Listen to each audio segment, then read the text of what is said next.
Welcome to High Five Wrestling.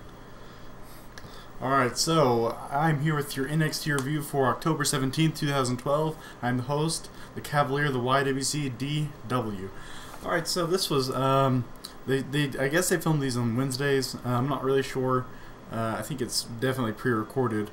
And so they're kind of hard to find, so I'm going to try to get these. I normally find them about on Fridays, and I'm familiar with the NXT product overall. So I've been watching probably for the past year or so, and you know, I really enjoyed some characters that are now in WWE, like Sandow. He was a guy that I really enjoyed a year ago in NXT. He was in my official Fave 5, and so you know, it's kind of cool seeing him go to WWE. So it's nice to see this developmental talent and how they progress overall. So, let's see. For this NXT, overall, I thought it was, you know, it was okay. You don't see as many distinct personalities in this episode, but it was alright. So you got, because last week you got CM Punk and it's like a guest appearance with Seth Rollins talking about respect, and had some pretty good promo segments, and just kind of, I mean, if you were a kind of smart mark kind of guy, it's definitely something you wanted to watch. So, Alex Riley versus Jinder Mahal. I didn't see the point of this match, because these are two WWE talents that are at least mid-card, you know, have both had their moments where they've been in some kind of feud. Not really Jinder Mahal, but, you know, Alex Riley was, you know, he was with The Miz for a while, and he was relevant, you know, about a year ago. And then, it was an alright match, nothing too special. I don't understand why Jinder Mahal didn't come out wearing like his leather jacket. It didn't make any sense. It's like you have Jinder Mahal kind of, you know, with his turban or whatever, and playing his like Middle Eastern gimmick, and then now he's kind of a rocker with Heath Slater in the three-man band, and so now he's back to turban wearing when he's not with Heath Slater. I don't know. It's kind of confusing. So overall, not too great of a match. I'm a big fan of Alex Riley, so it's always good to see him. I thoroughly enjoy him as a competitor, and I think he could go somewhere in the WWE. So, good to see him. Alright, so next match is Trent Beretta versus Jake Carter.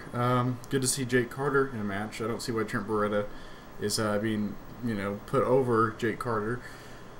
But he ended up winning the match, in a fairly good match, you know, decently paced. You know, it had good back and forth, but I think it hurts when they're both introless. It hurts the feel of the match overall when you're watching. It makes it feel not significant, as if you already didn't think it was significant just because it's Trent Beretta and, you know, Jake Carter. But I think Jake Carter could be cool. After all, he is Vader's son, and you know, Trent Beretta's alright. He's a high flyer. Not much to say about him so far. Hasn't really done too much in WWE. So he's had some matches against, you know, a couple low-card guys like Kurt Hawkins, I think maybe with Tyler Rex a couple times. Some superstar matches, basically. But I know they're doing this thing with Trent Beretta to where he was, you know, the Where's Trent promo, because he had been gone off TV for like 6 months or something. So I guess they're doing something with Trent Beretta, maybe. Maybe this will be some kind of different gimmick eventually, or this will lead to something different. So one can only hope. Alright, so then we had the intellectual savior of the masses, Damien Sandow. And obviously, Damien Sandow is kind of just coming as a you know, tribute to NXT. He's kind of just showing, you know, he's a young guy, and they really want to get this guy, you know, through all venues of WWE. You know, whether that, I'm sure we'll probably, you know, we've seen him on Superstars, we've seen him on SmackDown, Raw, NXT quite a bit. I'm sure we'll see him in the main event before not too long. You know, they really want to get this guy over, and Vince cares about this guy, Triple H cares about this guy, and it shows just by how he's booked. And so obviously he was kind of booked against a guy that's only had a match or two, Brandon Traven, or whatever his name is. It kind of looks a bit like Husky Harris's new character. What is his name? It's gonna bug me if I don't look it up really quick. It looks just like him, though. It looks just like Bray Wyatt. So it's kind of interesting. But I'm a big fan of Bray Wyatt. So I didn't mind it. It was a good match.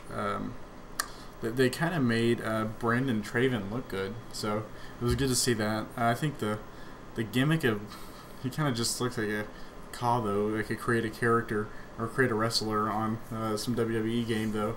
He's not anything special, just plain shorts. Doesn't really have a gimmick so far. So hopefully maybe down the road we can see something from him because he put on a good match for he's kind of a bigger guy and overall a good paced match.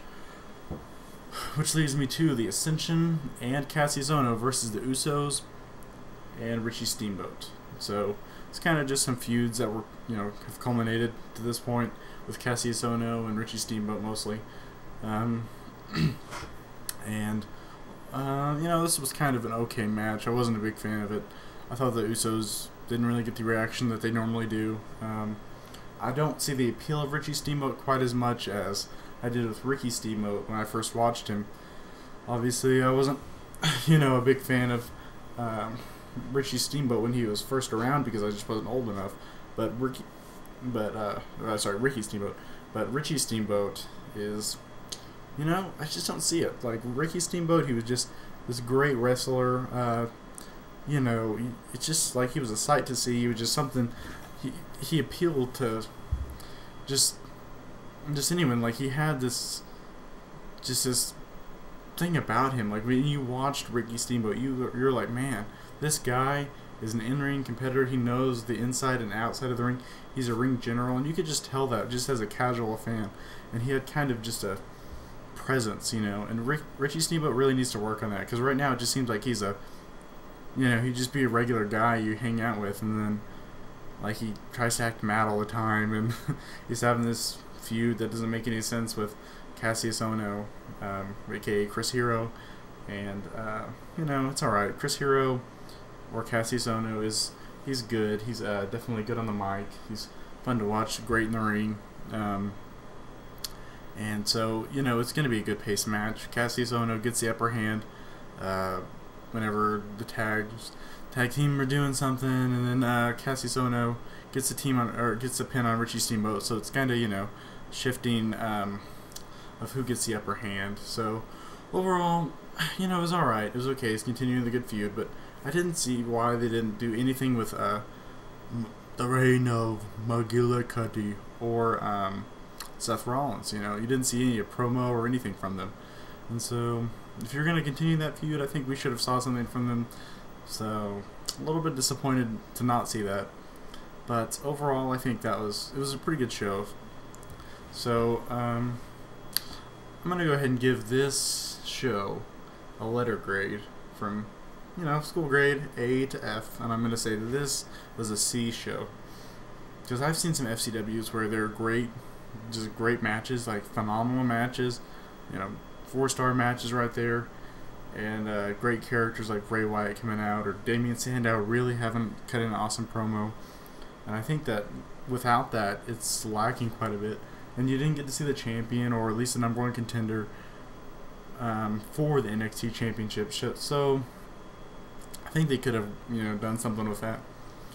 In my rant for this week regarding FCW, or my topic, I guess, what I wanted to talk about is Kenneth Cameron and Conor O'Brien, the Ascension.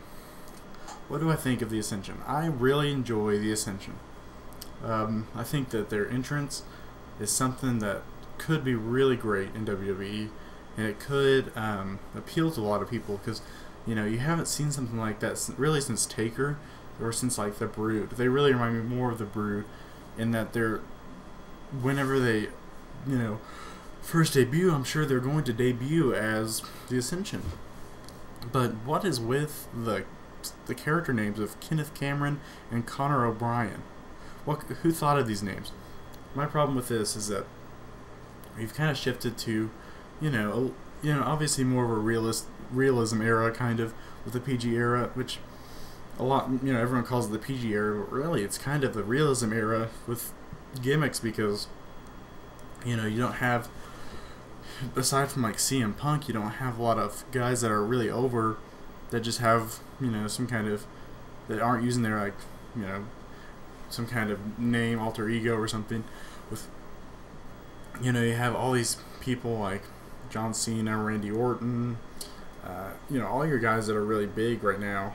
I mean, I think it's getting somewhat better, but even the young talent, like all the people that were in this card, Jinder Mahal, Alex Riley, Trent Beretta, Jake Carter, Brandon Traven, Damian Sandow, you know, I mean, they're trying to, Richie Steamboat, Cassius Ohno, and now Connor O'Brien and Kenneth Cameron. They're all just using names. I mean, it's not obviously their real name or anything, probably, and most of them aren't. But I think that they really need to get some kind of, like, with the Brood, you had, you know, Edge, Christian, and Gangrel. You didn't have their real names. You didn't. It's silly that, you know, these guys are being booked like they're some kind of vampires or something, and I think that's a cool gimmick, seeing as though, you know, vampires are in currently, and that's a trend. But I think that you need to give them some kind of name, or even if you kept them nameless, I think that could be cool. Like because it's FCW, so it doesn't, you know, this isn't anything set in stone. I think it'd be cool if they just, you know, maybe came out and they just didn't mention their names anymore, and then it used to be Kenneth Cameron and Conor O'Brien, and now they aren't Kenneth Cameron and Conor O'Brien. Now they're just mysterious. You don't know who these guys are. Something's happened to them. Now they're, you know, essentially the Brood 2.0. So overall, good show. See show. Nothing too great, nothing too bad.